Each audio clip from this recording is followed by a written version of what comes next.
The Mystery of the Blue Train by Agatha Christie. 1. The Man with the White Hair. It was close on midnight when a man crossed the Place de la Concorde. In spite of the handsome fur coat, which garbed his meager form, there was something essentially weak and paltry about him. A little man with a face like a rat. A man, one would say, who could never play a conspicuous part or rise to prominence in any sphere. And yet, in leaping to such a conclusion, an onlooker would have been wrong. For this man, negligible and inconspicuous as he seemed, played a prominent part in the destiny of the world. In an empire where rats ruled, he was the king of the rats. Even now, an embassy awaited his return. But he had business to do first, business of which the embassy was not officially cognizant. His face gleamed white and sharp in the moonlight. There was the least hint of a curve in the thin nose. His father had been a Polish Jew, a journeyman tailor. It was business such as his father would have loved that took him abroad tonight. He came to the Seine, crossed it, and entered one of the less reputable quarters of Paris. Here he stopped before a tall, dilapidated house and made his way up to an apartment on the 4th floor. He had barely time to knock before the door was opened by a woman who had evidently been awaiting his arrival. She gave him no greeting, but helped him off with his overcoat, and then led the way into the tawdrily furnished sitting room. The electric light was shaded with dirty pink festoons, and it softened, but could not disguise, the girl's face with its mask of crude paint. Could not disguise, either, the broad Mongolian cast of her countenance. There was no doubt of Olga Demirov's profession, nor of her nationality. "All is well, little one?" "All is well, Boris Ivanovitch," he nodded, murmuring. I do not think I have been followed." But there was anxiety in his tone. He went to the window, drawing the curtains aside slightly and peering carefully out. He started away violently. "There are 2 men on the opposite pavement. It looks to me," he broke off and began gnawing at his nails, a habit he had when anxious. The Russian girl was shaking her head with a slow, reassuring action. "They were here before you came. All the same, it looks to me as though they were watching this house." "Possibly," she admitted indifferently. "But then, what of it? Even if they know, it will not be you they will follow from here." A thin, cruel smile came to his lips. "No," he admitted, "that is true." He mused for a minute or two, and then observed, "This damned American, he can look after himself as well as anybody." "I suppose so." He went again to the window. "Tough customers," he muttered, with a chuckle. "Known to the police, I fear. Well, I wish Brother Apache good hunting." Olga Demirov shook her head. "If the American is the kind of man they say he is, it will take more than a couple of cowardly Apaches to get the better of him." She paused. "I wonder." "Well, nothing. Only twice this evening a man has passed along this street, a man with white hair." "What of it?" "This." As he passed those 2 men, he dropped his glove. One of them picked it up and returned it to him. A threadbare device. "You mean that the white-haired man is their employer?" "Something of the kind." The Russian looked alarmed and uneasy. "You are sure the parcel is safe? It has not been tampered with? There has been too much talk, much too much talk." He gnawed his nails again. "Judge for yourself." She bent to the fireplace, deftly removing the coals. Underneath, from amongst the crumpled balls of newspaper, she selected from the very middle an oblong package wrapped round with grimy newspaper and handed it to the man. "Ingenious," he said, with a nod of approval. "The apartment has been searched twice. The mattress on my bed was ripped open." "It is as I said," he muttered. "There has been too much talk. This haggling over the price, it was a mistake." He had unwrapped the newspaper. Inside was a small brown paper parcel. This in turn he unwrapped, verified the contents, and quickly wrapped it up once more. As he did so, an electric bell rang sharply. "The American is punctual," said Olga, with a glance at the clock. She left the room. In a minute she returned ushering in a stranger, a big, broad-shouldered man whose transatlantic origin was evident. His keen glance went from one to the other. "M. Krasnine," he inquired politely. "I am he," said Boris. "I must apologize for the unconventionality of this meeting place. But secrecy is urgent. I cannot afford to be connected with this business in any way." "Is that so?" said the American politely. "I have your word, have I not, that no details of this transaction will be made public? That is one of the conditions of sale." The American nodded. "That has already been agreed upon," he said indifferently. "Now, perhaps you will produce the goods. You have the money in notes?" "Yes," replied the other. He did not, however, make any attempt to produce it. After a moment's hesitation, Krasnine gestured towards the small parcel on the table. The American took it up and unrolled the wrapping paper. The contents he took over to a small electric lamp and submitted them to a very thorough examination. Satisfied, he drew from his pocket a thick leather wallet and extracted from it a wad of notes.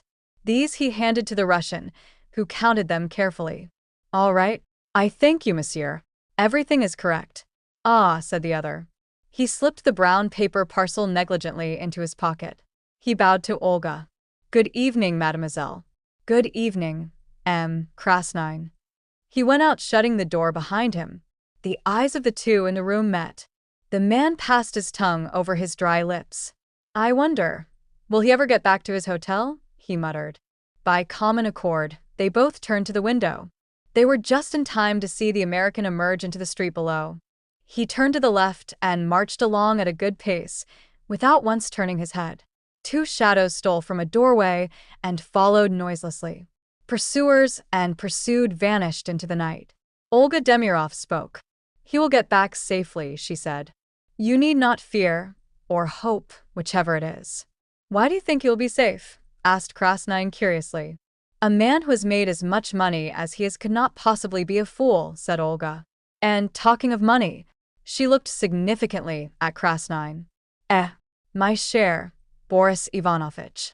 With some reluctance, Krasnine handed over two of the notes. She nodded her thanks, with a complete lack of emotion, and tucked them away in her stocking. "That is good," she remarked, with satisfaction. He looked at her curiously. "You have no regrets, Olga Vasilovna?" "Regrets? For what?" "For what has been in your keeping. There are women, most women, I believe, who go mad over such things." She nodded reflectively. "Yes, you speak truth there. Most women have that madness. I have not. I wonder now," she broke off. "Well?" asked the other curiously. "The American will be safe with them. Yes, I am sure of that. But afterwards?" What are you thinking of?" "He will give them, of course, to some woman," said Olga thoughtfully.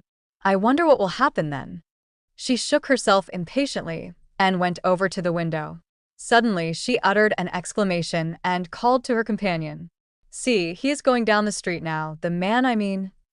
They both gazed down together. A slim, elegant figure was progressing along at a leisurely pace. He wore an opera hat and a cloak. As he passed a street lamp, the light illumined a thatch of thick white hair. Le Marquis. The man with the white hair continued on his course, unhurried, and seemingly indifferent to his surroundings. He took a side turning to the right and another one to the left. Now and then he hummed a little air to himself. Suddenly he stopped dead and listened intently. He had heard a certain sound. It might have been the bursting of a tire, or it might have been a shot. A curious smile played round his lips for a minute. Then he resumed his leisurely walk. On turning a corner, he came upon a scene of some activity. A representative of the law was making notes in a pocketbook, and one or two late passers-by had collected on the spot. To one of these the man with the white hair made a polite request for information. "Something has been happening, yes?" Mais oui, monsieur." Two Apaches set upon an elderly American gentleman. "They did him no injury?" "No, indeed." The man laughed. The American, he had a revolver in his pocket, and before they could attack him, he fired shots so closely round them that they took alarm and fled. The police, as usual, arrived too late.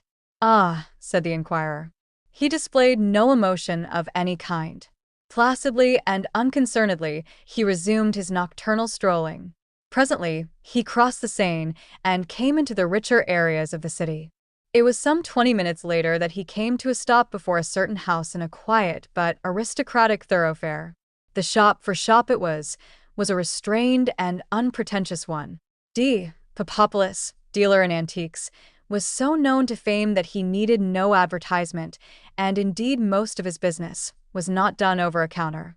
Papopoulos had a very handsome apartment of his own overlooking the Champs-Élysées, and it might reasonably be supposed that he would have been found there and not at his place of business at such an hour. But the man with the white hair seemed confident of success as he pressed the obscurely placed bell, having first given a quick glance up and down the deserted street. His confidence was not misplaced. The door opened, and a man stood in the aperture. He wore gold rings in his ears, and was of a swarthy cast of countenance. "Good evening," said the stranger. "Your master is within?" "The master is here, but he does not see chance visitors at this time of night," growled the other. "I think he will see me. Tell him that his friend Le Marquis is here." The man opened the door a little wider and allowed the visitor to enter. The man, who gave his name as Le Marquis, had shielded his face with his hand as he spoke. When the manservant returned with the information that Papopoulos would be pleased to receive the visitor, a further change had taken place in the stranger's appearance. The manservant must have been very unobservant or very well trained, for he betrayed no surprise at the small black satin mask which hid the other's features. Leading the way to a door at the end of the hall, he opened it and announced in a respectful murmur, Le Marquis. The figure which rose to receive this strange guest was an imposing one. There was something venerable and patriarchal about Papopoulos. He had a high-domed forehead and a beautiful white beard. His manner had in it something ecclesiastical and benign. "My dear friend," said Papopoulos. He spoke in French, and his tones were rich and unctuous. "I must apologize," said the visitor, "for the lateness of the hour." "Not at all. Not at all," said Papopoulos. "An interesting time of night. You have had, perhaps, an interesting evening?" "Not personally," said Le Marquis. "Not personally," repeated Papopoulos. No, of course not. And there is news, He cast a sharp glance sideways at the other, a glance that was not ecclesiastical or benign in the least. "There is no news. The attempt failed. I hardly expected anything else." "Quite so," said Papopoulos. "Anything crude?" He waved his hand to express his intense distaste for crudity in any form. There was indeed nothing crude about Papopoulos, nor about the goods he handled. He was well known in most European courts, and kings called him Demetrius in a friendly manner. He had the reputation for the most exquisite discretion. That, together with the nobility of his aspect, had carried him through several very questionable transactions. "The direct attack," said Papopoulos. He shook his head. "It answers sometimes, but very seldom." The other shrugged his shoulders. "It saves time," he remarked, "and to fail costs nothing, or next to nothing. The other plan will not fail." "Ah," said Papopoulos, looking at him keenly. The other nodded slowly. "I have great confidence in your reputation," said the antique dealer. Le Marquis smiled gently.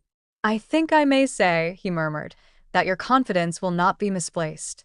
"You have unique opportunities," said the other, with a note of envy in his voice. "I make them," said Le Marquis.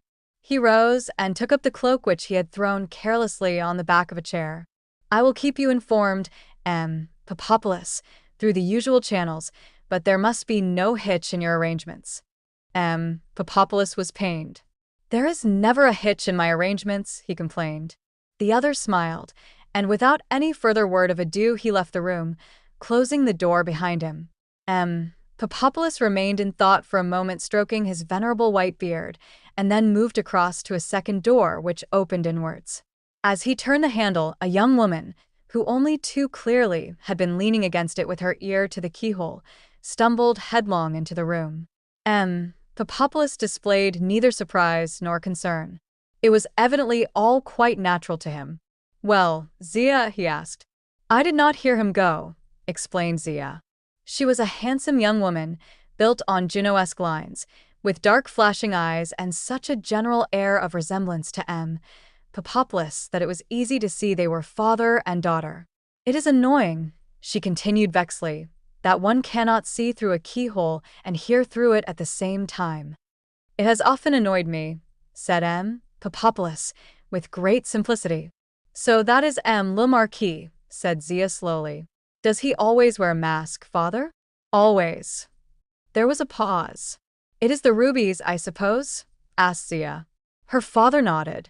"What do you think, my little one?" he inquired, with a hint of amusement in his beady black eyes. "Of le Marquis?" "Yes." "I think," said Zia slowly, "that it is a very rare thing to find a well-bred Englishman who speaks French as well as that." "Ah," said Perilous, "so that is what you think." As usual, he did not commit himself, but he regarded Zia with benign approval. "I thought, too," said Zia, "that his head was an odd shape." "Massive," said her father. "A trifle massive. But then that effect is always created by a wig." They both looked at each other and smiled. 3. Heart of Fire.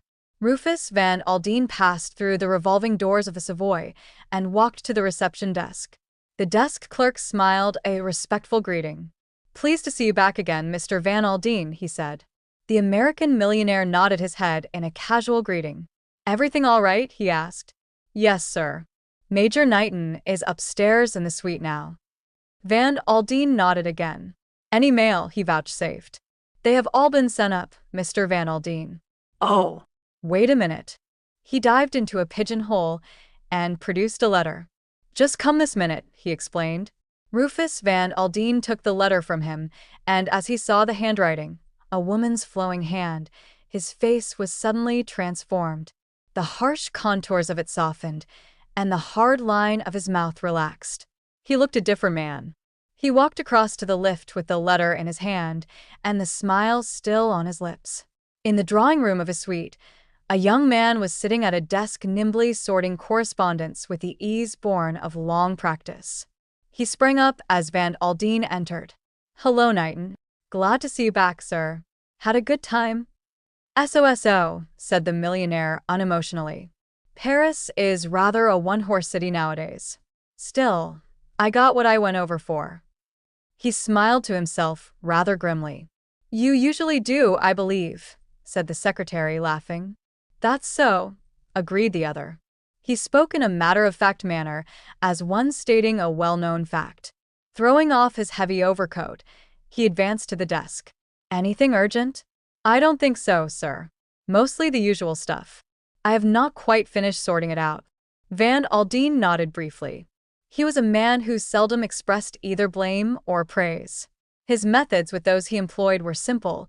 He gave them a fair trial and dismissed promptly those who were inefficient. His selections of people were unconventional. Knighton, for instance, he had met casually at a Swiss resort 2 months previously. He had approved of the fellow, looked up his war record, and found in it the explanation of the limp with which he walked. Knighton had made no secret of the fact that he was looking for a job, and indeed diffidently asked the millionaire if he knew of any available post. Van Aldine remembered, with a grim smile of amusement, the young man's complete astonishment when he had been offered the post of secretary to the great man himself. But I have no experience of business," he had stammered. "That doesn't matter a cuss," Van Aldine had replied. "I have got 3 secretaries already to attend to that kind of thing. But I am likely to be in England for the next 6 months, and I want an Englishman who knows the ropes and can attend to the social side of things for me." So far, Van Aldine had found his judgment confirmed.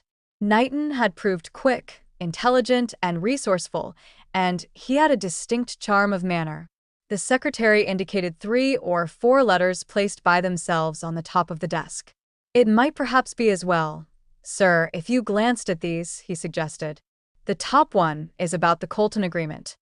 But Rufus Van Aldine held up a protesting hand. "I am not going to look at a darn thing tonight," he declared. "They can all wait till the morning. Except this one," he added, looking down at the letter he held in his hand. And again that strange, transforming smile stole over his face. Richard Knighton smiled sympathetically. "Mrs. Kettering," he murmured.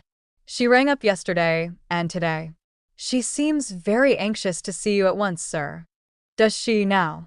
The smile faded from the millionaire's face. He ripped open the envelope which he held in his hand and took out the enclosed sheet. As he read it, his face darkened, his mouth set grimly in the line which Wall Street knew so well, and his brows knit themselves ominously. Knighton turned tactfully away and went on opening letters and sorting them. A muttered oath escaped the millionaire, and his clenched fist hit the table sharply. "I'll not stand for this," he muttered to himself. "Poor little girl, it's a good thing she has her old father behind her." He walked up and down the room for some minutes, his brows drawn together in a scowl. Knighton still bent assiduously over the desk. Suddenly, Van Aldine came to an abrupt halt. He took up his overcoat from the chair where he had thrown it. "Are you going out again, sir?" "Yes. I'm going round to see my daughter. If Colton's people ring up, tell them to go to the devil," said Van Aldine. "Very well," said the secretary unemotionally. Van Aldine had his overcoat on by now. Cramming his hat upon his head, he went towards the door. He paused with his hand upon the handle. "You are a good fellow, Knighton," he said. "You don't worry me when I am rattled." Knighton smiled a little, but made no reply. "Ruth is my only child," said Van Aldine, "and there is no one on this earth who knows quite what she means to me." A faint smile irradiated his face. He slipped his hand into his pocket. "Care to see something, Knighton?" He came back towards the secretary. From his pocket, he drew out a parcel carelessly wrapped in brown paper. He tossed off the wrapping and disclosed a big, shabby, red velvet case. In the center of it were some twisted initials surmounted by a crown. He snapped the case open, and the secretary drew in his breath sharply. Against the slightly dingy white of the interior, the stones glowed like blood. "My God." "Sir," said Knighton. Are they real?" Van Aldine laughed a quiet little cackle of amusement. "I don't wonder at your asking that. Amongst these rubies are the 3 largest in the world. Catherine of Russia wore them, Knighton. That center one there is known as Heart of Fire. It's perfect, not a flaw in it." "But," the secretary murmured, "they must be worth a fortune." "$400,000 or $500,000, said Van Aldine nonchalantly, "and that is apart from the historical interest."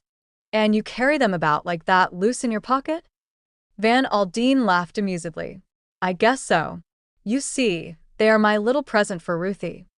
The secretary smiled discreetly. "I can understand now Mrs. Kettering's anxiety over the telephone," he murmured. But Van Aldine shook his head. The hard look returned to his face. "You are wrong there," he said. "She doesn't know about these. They are my little surprise for her." He shut the case and began slowly to wrap it up again. "It's a hard thing, Knighton," he said, "how little one can do for those one loves. I can buy a good portion of the earth for Ruth, if it would be any use to her, but it isn't. I can hang these things round her neck and give her a moment or two's pleasure, maybe, but—" He shook his head. "When a woman is not happy in her home—" He left the sentence unfinished. The secretary nodded discreetly. He knew, none better, the reputation of the Honorable Derek Kettering. Van Aldine sighed. Slipping the parcel back in his coat pocket, he nodded to Knighton and left the room. For, in Curzon Street, the Honorable Mrs. Derek Kettering lived in Curzon Street. The butler who opened the door recognized Rufus Van Aldine at once and permitted himself a discreet smile of greeting. He led the way upstairs to the big double drawing room on the first floor. A woman who was sitting by the window started up with a cry. "Why, Dad, if that isn't too good for anything. I've been telephoning Major Knighton all day to try and get hold of you, but he couldn't say for sure when you were expected back." Ruth Kettering was 28 years of age. Without being beautiful, or in the real sense of the word, even pretty, she was striking looking because of her coloring. Van Aldine had been called carrots and ginger in his time, and Ruth's hair was almost pure auburn. With it went dark eyes and very black lashes, the effect somewhat enhanced by art. She was tall and slender, and moved well. At a careless glance, it was the face of a Raphael Madonna. Only if one looked closely did one perceive the same line of jaw and chin as in Van Aldine's face, bespeaking the same hardness and determination. It suited the man, but suited the woman less well. From her childhood upward, Ruth Van Aldine had been accustomed to having her own way, and anyone who had ever stood up against her soon realized that Rufus Van Aldine's daughter never gave in. "Knighton told me you'd phoned him," said Van Aldine. "I only got back from Paris half an hour ago." "What's all this about Derek?" Ruth Kettering flushed angrily. "It's unspeakable. It's beyond all limits," she cried. He doesn't seem to listen to anything I say." There was bewilderment as well as anger in her voice. "He'll listen to me," said the millionaire grimly. Ruth went on. "I've hardly seen him for the last month. He goes about everywhere with that woman." "With what woman?" "Morel. She dances at the Parthenon, you know." Van Aldine nodded. "I was down at Leconbury last week. I spoke to Lord Leconbury. He was awfully sweet to me, sympathized entirely. He said he'd give Derek a good talking to." "Ah," said Van Aldine. "What do you mean by, Dad?" "Just what you think I mean, Ruthie. Poor old Leconbury is a washout. Of course he sympathized with you. Of course he tried to soothe you down. Having got his son and heir married to the daughter of one of the richest men in the States, he naturally doesn't want to mess the thing up. But he's got one foot in the grave already, everyone knows that, and anything he may say will cut darned little ice with Derek." "Can't you do anything, Dad?" urged Ruth after a minute or two. "I might," said the millionaire. He waited a second reflectively, and then went on. "There are several things I might do, but there's only one that will be any real good." "How much pluck have you got, Ruthie?" She stared at him. He nodded back at her. "I mean just what I say. Have you got the grit to admit to all the world that you've made a mistake? There's only one way out of this mess, Ruthie. Cut your losses and start afresh." "You mean?" Divorce. "Divorce." Van Aldine smiled drily. "You say that word, Ruth, as though you'd never heard it before. And yet your friends are doing it all round you, every day." Oh. "I know that. But—" She stopped, biting her lip. Her father nodded comprehendingly. "I know, Ruth. You're like me. You can't bear to let go. But I've learnt, and you've got to learn, that there are times when it's the only way. I might find ways of whistling Derek back to you, but it would all come to the same in the end. He's no good, Ruth. He's rotten through and through. And mind you, I blame myself for ever letting you marry him. But you were kind of set on having him, and he seemed in earnest about turning over a new leaf. And well, I'd crossed you once, honey." He did not look at her as he said the last words. Had he done so, he might have seen the swift color that came up in her face. "You did," she said in a hard voice. "I was too darn soft-hearted to do it a second time. I can't tell you how I wish I had, though. You've led a poor kind of life for the last few years, Ruth. It has not been very agreeable." "Agreed, Mrs. Kettering. That's why I say to you that this thing has got to stop." He brought his hand down with a bang on the table. "You may have a hankering after the fellow still. Cut it out. Face facts. Derek Kettering married you for your money.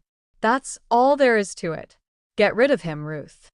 Ruth Kettering looked down at the ground for some moments, then she said, without raising her head, "Supposing he doesn't consent?" Van Aldine looked at her in astonishment. "He won't have a say in the matter." She flushed and bit her lip. No, of course not. I only meant—" She stopped. Her father eyed her keenly. "What did you mean?" "I meant—" She paused, choosing her words carefully. "He mayn't take it lying down." The millionaire's chin shot out grimly. "You mean he'll fight the case?" "Let him. But as a matter of fact, you're wrong. He won't fight. Any solicitor he consults will tell him he hasn't a leg to stand upon." "You don't think," she hesitated, "I mean, out of sheer spite against me, he might try to make it awkward?" Her father looked at her in some astonishment. "Fight the case, you mean?" He shook his head. "Very unlikely. You see, he would have to have something to go upon." Mrs. Kettering did not answer.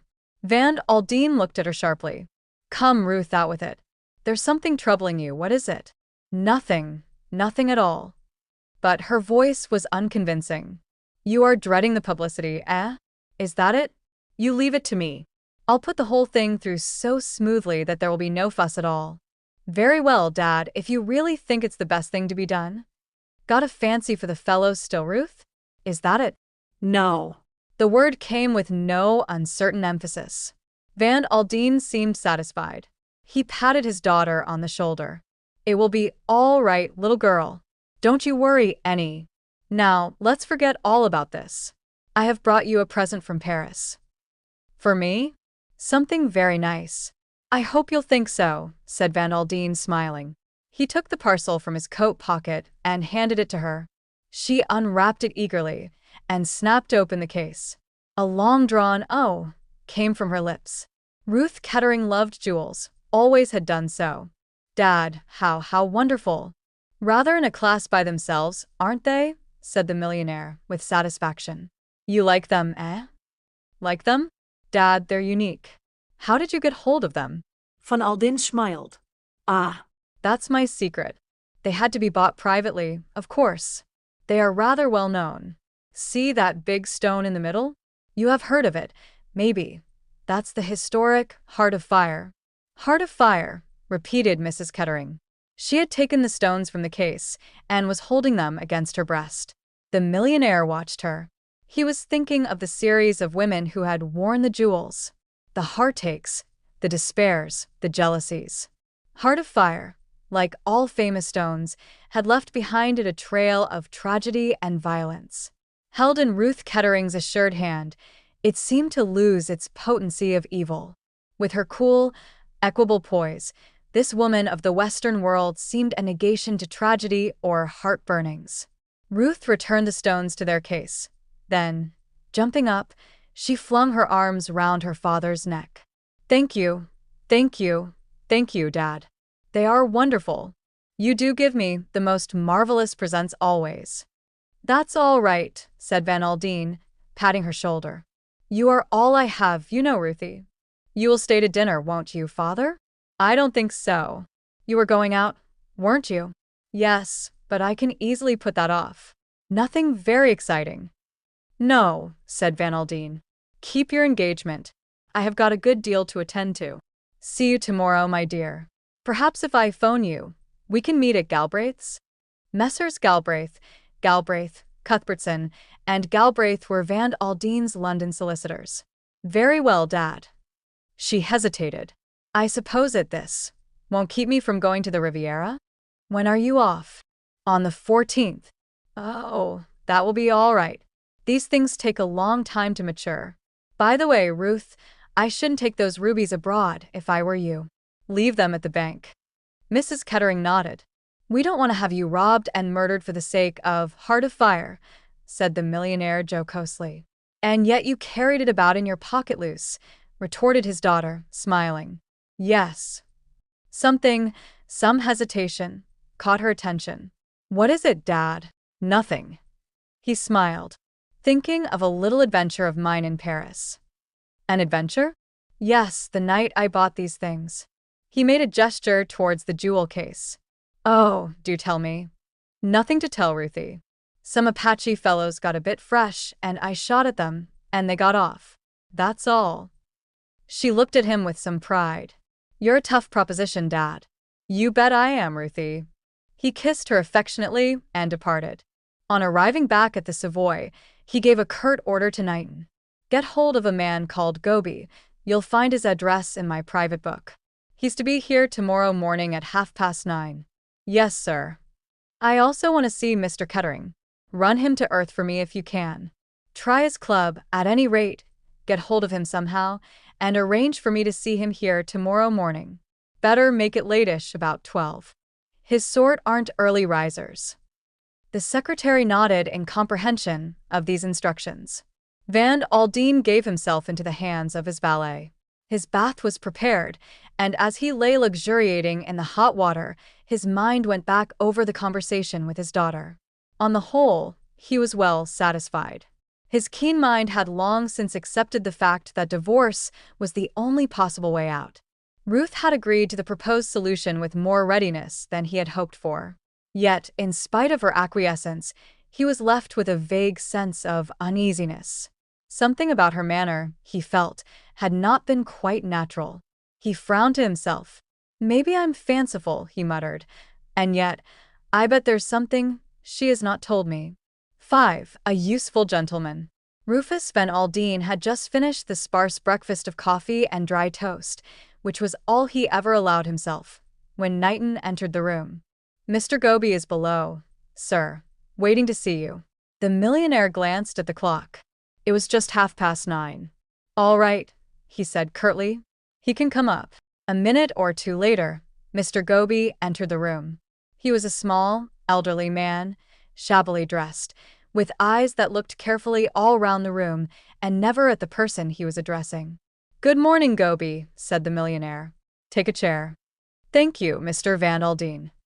Mr. Goby sat down with his hands on his knees and gazed earnestly at the radiator. "I have got a job for you." "Yes, Mr. Van Aldine?" "My daughter is married to the Honorable Derek Kettering, as you may perhaps know." Mr. Goby transferred his gaze from the radiator to the left-hand drawer of the desk and permitted a deprecating smile to pass over his face.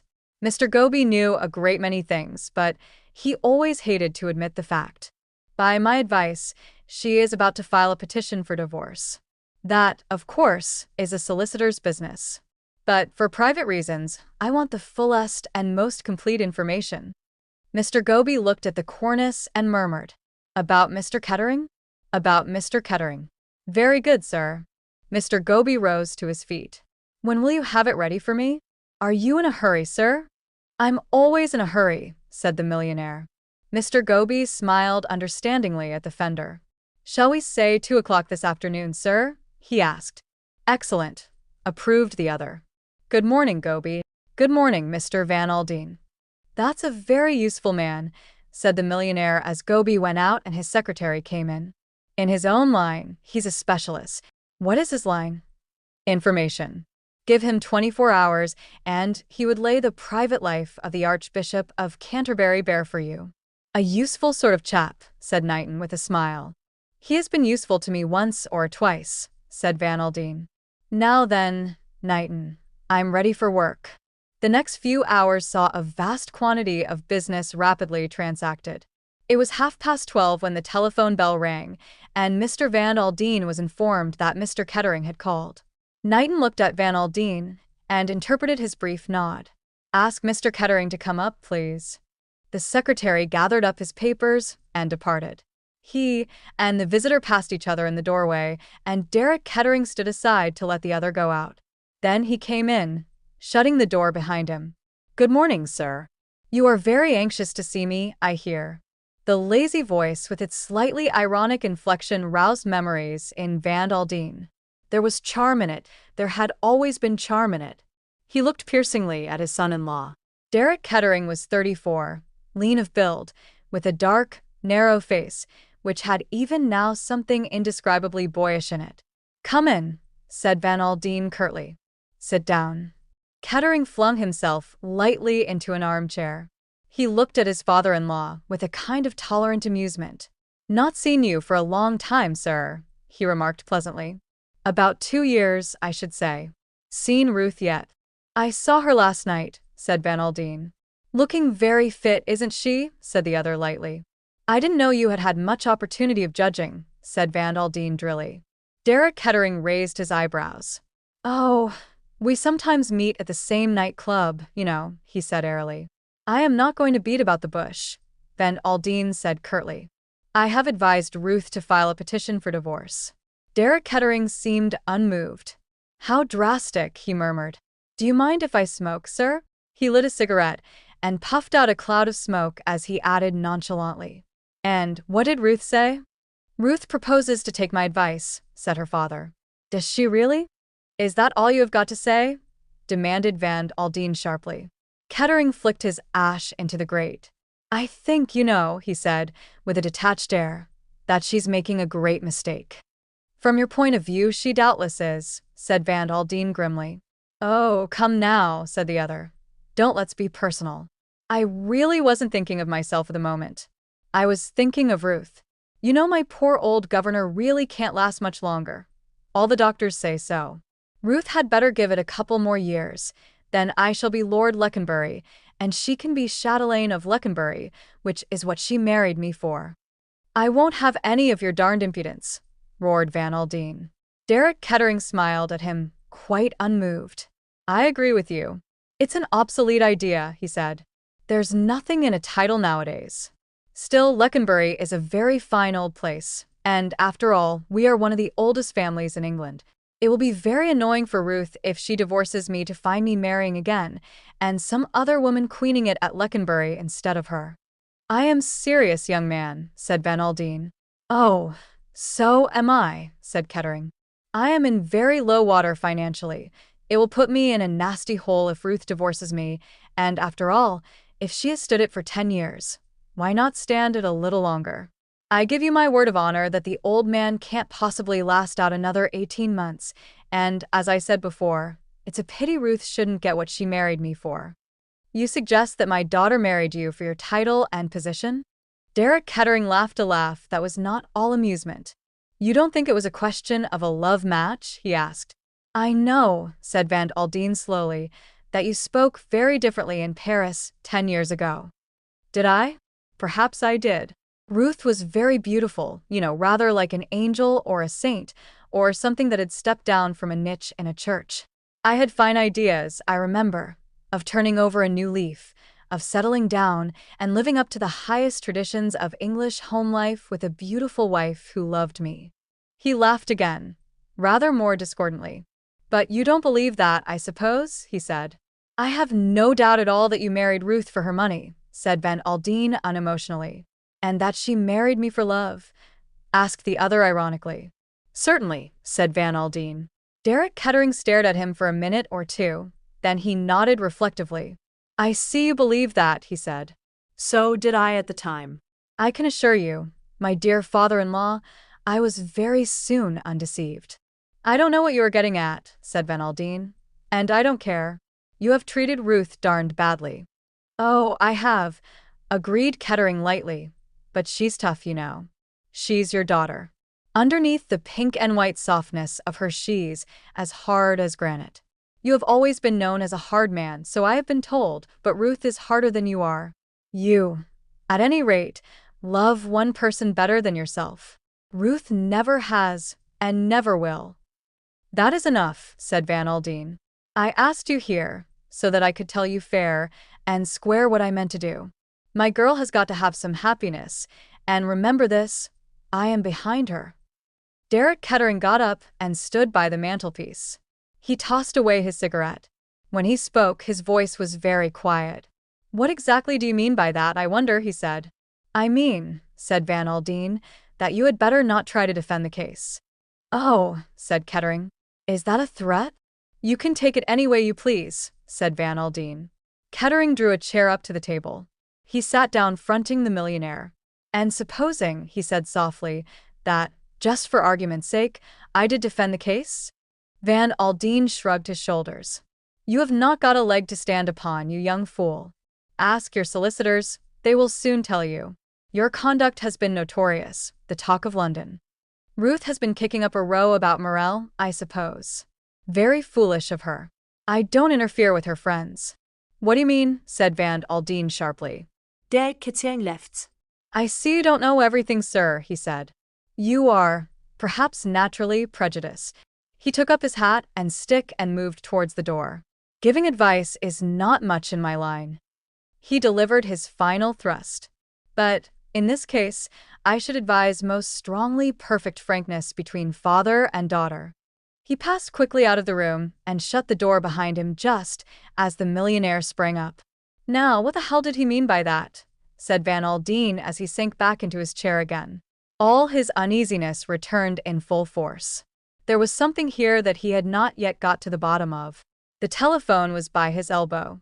He seized it and asked for the number of his daughter's house. Hallo. Hallo. Is that Mayfair 81907? Mrs. Kettering in? Oh, she's out, is she? Yes, out to lunch. What time will she be in? You don't know? Oh, very good. No, there's no message. He slammed the receiver down again angrily. At 2 o'clock, he was pacing the floor of his room waiting expectantly for Goby. The latter was ushered in at 10 minutes past 2. Well? Barked the millionaire sharply. But little Mr. Goby was not to be hurried. He sat down at the table, produced a very shabby pocketbook, and proceeded to read from it in a monotonous voice. The millionaire listened attentively, with an increasing satisfaction. Goby came to a full stop and looked attentively at the wastepaper basket.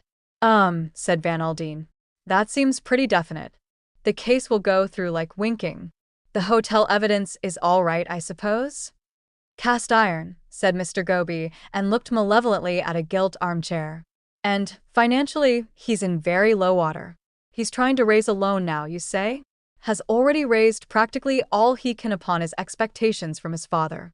Once the news of the divorce gets about, he won't be able to raise another cent, and not only that, his obligations can be bought up and pressure can be put upon him from that quarter. We have got him, Goby. We have got him in a cleft stick.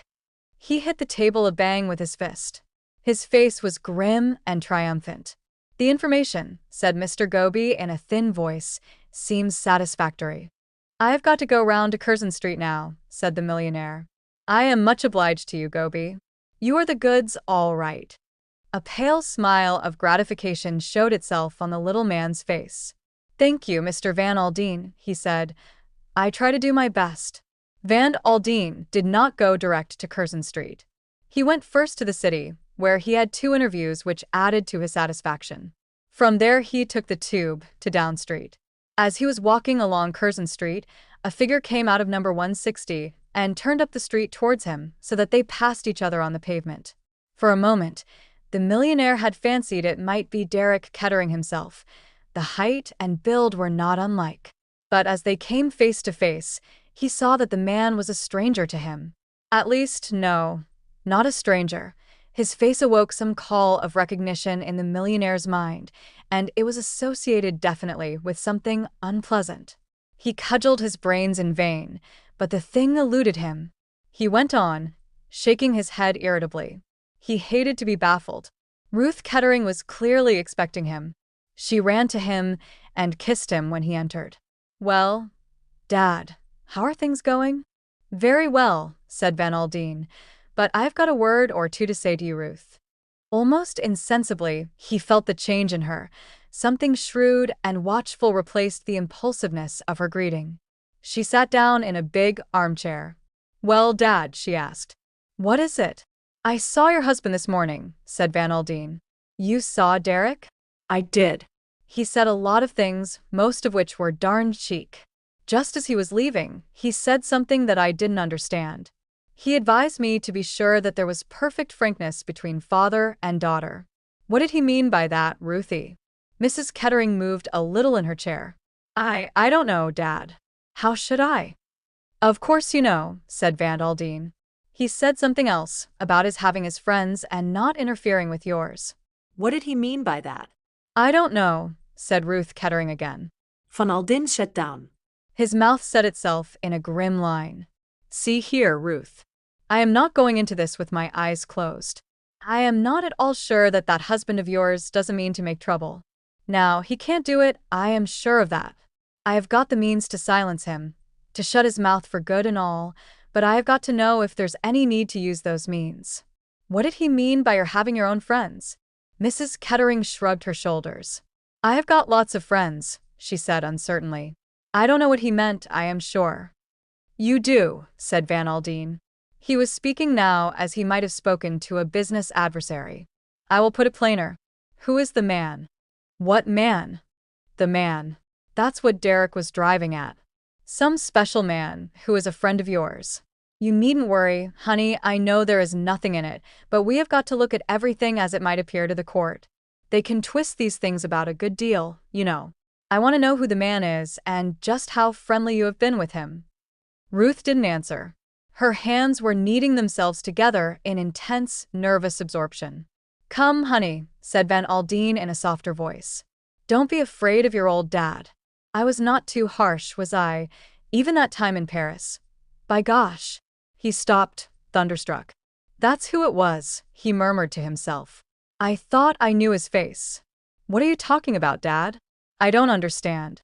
The millionaire strode across to her and took her firmly by the wrist. See here, Ruth, have you been seeing that fellow again? What fellow? The one we had all that fuss about years ago. You know who I mean well enough. You mean, she hesitated. You mean the Comte de la Roche? Comte de la Roche, snorted Van Aldine. I told you at the time that the man was no better than a swindler.